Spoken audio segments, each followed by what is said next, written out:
কটা বাজে আমার ঠিক খেয়াল নেই। মেসবাড়িতে ঘুমিয়েছিলাম।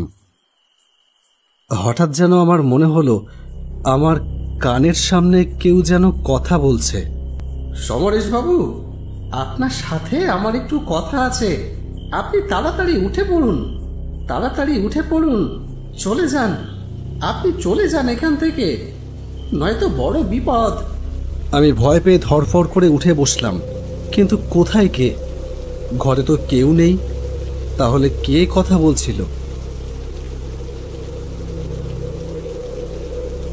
বাইরে তখন তুমুল ঝড় বৃষ্টি। জানলার বাইরে গাছগুলো ঝড়ে একবার এপাশ একবার ওপাশ দুলছে। বৃষ্টির ঝাপটা ঘরের মেঝেতে পড়ে ঘরের মেঝেটাকে পুরো ভিজিয়ে দিচ্ছে। হঠাৎ কাছে পিঠে কোথাও যেন বাজ পড়ল। সেই বিদ্যুতের আলোয় হঠাৎ আমার মনে হলো ঘরের এক কোণে কেউ যেন বসে আছে।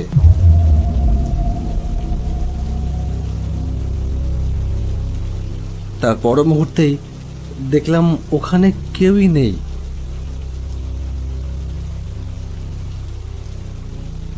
তাহলে কি ভুল দেখছি?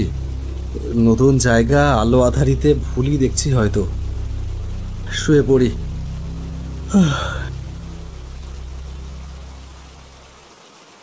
ঘড়ির দিকে তাকিয়ে দেখলাম 1টা বাজে।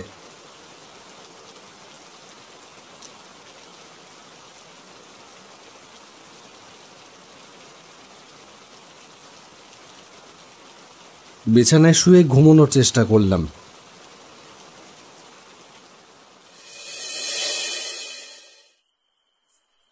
পরদিন সন্ধেবেলায় সারাদিনের কাজ সেরে একটু ঘুরতে বেরিয়েছিলাম।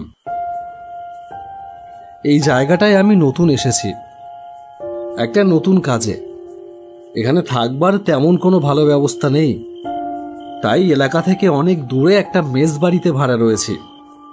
মেসটা শহরের একদম এক পাশে, ফাঁকা জায়গায়, বেশ নিরিবিলি। মেসে কেউই থাকে না, বহুদিনের পুরনো বাড়ি। এই রে, আবার দেখি বৃষ্টি শুরু হয়ে গেল। ওই তো একটা চায়ের দোকান, ওখানে গিয়ে একটু দাঁড়াই বরং।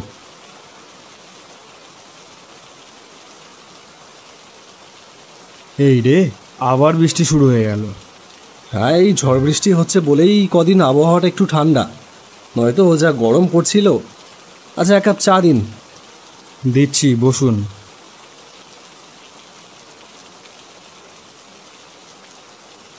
আমি বসলাম। এমন সময় সেখানে এসে উপস্থিত হলো আরও একজন ভদ্রলোক। দাদা, 1 কাপ চা দিন। দিচ্ছি, বসুন। আরে, আপনাকে এখানে নতুন দেখছি যে? আমি নতুনই এখানে, এই 2 দিন হলো এসেছি একটা কাজে। আচ্ছা, তা কোথায় উঠেছেন? ওই জোড়া রাস্তার মোড়ে মেসবাড়িতে। জোড়া রাস্তার পাশে মেসবাড়ি? মানে ওই কবরের পাশে? হ্যাঁ, বেশ এলাকাটা শান্ত, আমার পক্ষে বেশ ভালোই হয়েছে। আমার আবার লোকজন একদম ভালো লাগে না। আপনি কি পাগল? আপনি ওখানে উঠেছেন? তা কদিন রয়েছেন ওখানে? এই 1 দিন হলো সবে। কেন? কিছু অদ্ভুত ব্যাপার বুঝতে পারেননি? আপনি কি করেছেন? আপনার আগেই ওখানে একজন ছিল, কিন্তু তার মৃতদেহটা পচে যাওয়া অবস্থায় আশেপাশের এলাকার লোকেরা খুঁজে পায় ওই মেসবাড়ির একটা ঘরে। কিভাবে মৃত্যু হয়েছে, কি হয়েছে, তা এখনো কেউ জানতে পারেনি। হ্যাঁ, আমি শুনেছি, কিন্তু ওর সাথে আমার থাকা আর না থাকার কি সম্পর্ক? উনি হয়তো কোনোভাবে এমনিই মারা গেছেন, যেহেতু এলাকাটা নিরিবিলি, তাই মানুষ টের পায়নি। আপনি যা ভালো বোঝেন তাই করেন, তবে আমি বারবার বলছি ওই জায়গাটা কিন্তু ভালো না, ওখানে থাকবেন না। বৃষ্টি কমে গেছে, তাই দেরি না করে উঠে পড়লাম।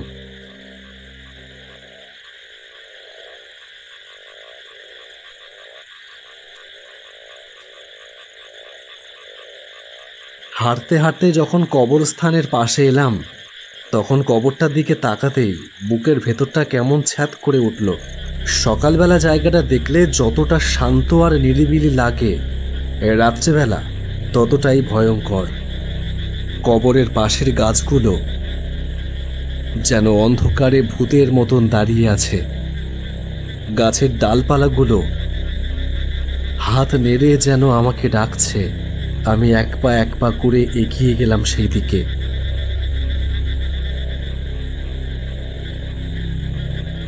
হঠাৎ আমার সামনে একটা কালো বিড়াল চলে এলো এবং সে বীভৎসভাবে ডেকে উঠল। কি এই কালো বিড়াল এলো কোথা থেকে?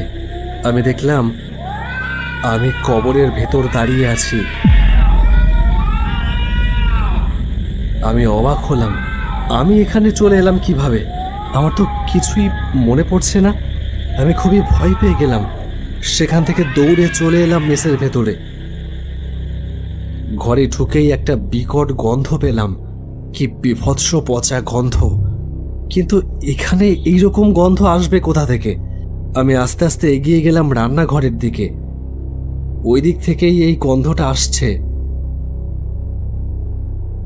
রান্নাঘরে গিয়ে আমি যা দেখলাম তাতে ভয়ে আমার শিরদাঁড়া দিয়ে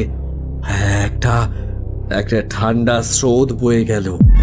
একটা কালো ছায়ামূর্তি বসে বসে একটা কালো বিড়ালকে ছিঁড়ে ছিঁড়ে খাচ্ছে।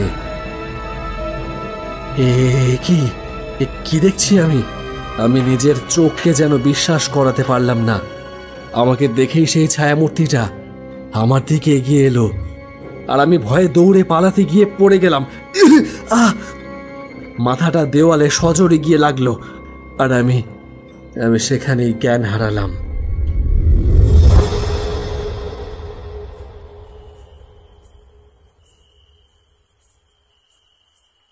কতক্ষণ আমি এইভাবে পড়েছিলাম জানি না। যখন জ্ঞান ফিরল আমি তখন দেখলাম আমার চোখের সামনে বসে আছে দুটো জলজলে চোখ দুটো ধপধপ করে চলছে। আমি ভীষণ ভয় পেয়ে গেলাম। অন্ধকারের ভেতর সেই চোখ দুটো এগিয়ে আসছে আমার দিকে। তারপর নিমিষের মধ্যেই সব হাওয়া, কোথাও কিছু নেই, অন্ধকার ঘর। ঝড় বৃষ্টি শুরু হয়েছে। বাইরে তখনও বৃষ্টি পড়ছে এক নাগাড়ে। খাটের উপরে বসে আছি অনেকক্ষণ থেকে, বোঝবার চেষ্টা করছি আমি কি দেখলাম।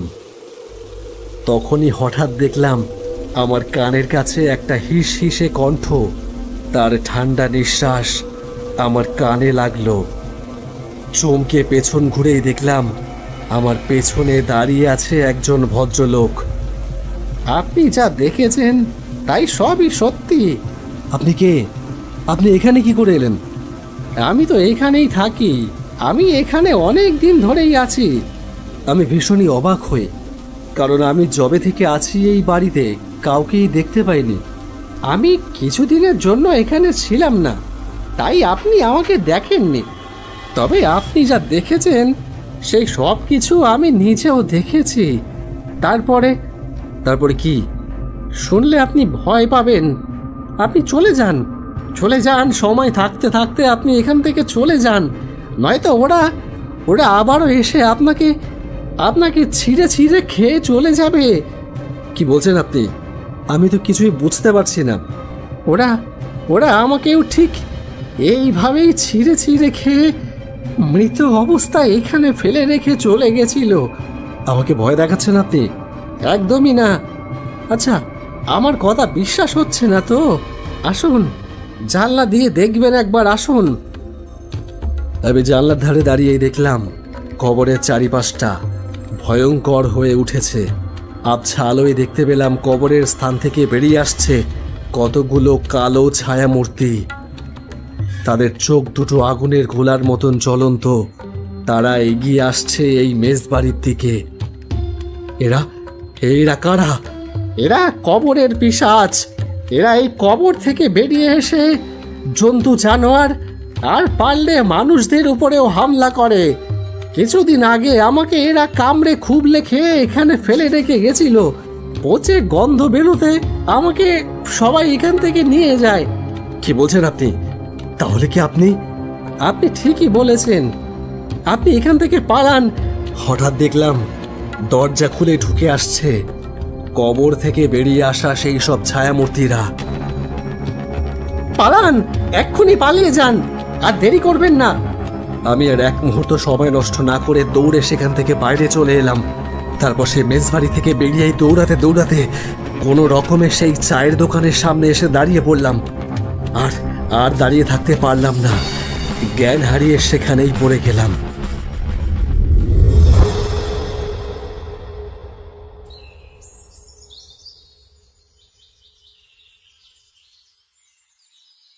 আরে উঠুন উঠুন, এখানে এভাবে পড়ে আছেন, কিছু হয়েছে? আমি জ্ঞান ফিরতেই সমস্ত কথাটা তাকে খুলে বললাম।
ওই জন্যই তো বলেছিলাম জায়গাটা ভালো নয়, ওর আশেপাশে কেউ থাকতে পারে না।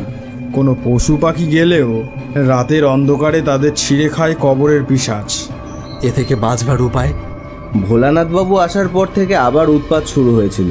কবরের পিশাচের উৎপাত দিন দিন বেড়ে যাচ্ছে। রাঘববাবুদের বাড়ির গরু ছাগল খেয়ে গেছে ওরা, বাড়ির ভেতরে প্রবেশ করতে পারেনি। তবে একটা ব্যবস্থা নিতেই হবে, নয়তো গ্রামটা আস্তে আস্তে উজাড় হয়ে যাবে। আমি বুঝতে পারলাম সেই রাতে আমি খুব বাঁচা বেঁচে গেছি। মনে মনে ভোলানাথ বাবুকে প্রণাম জানাই।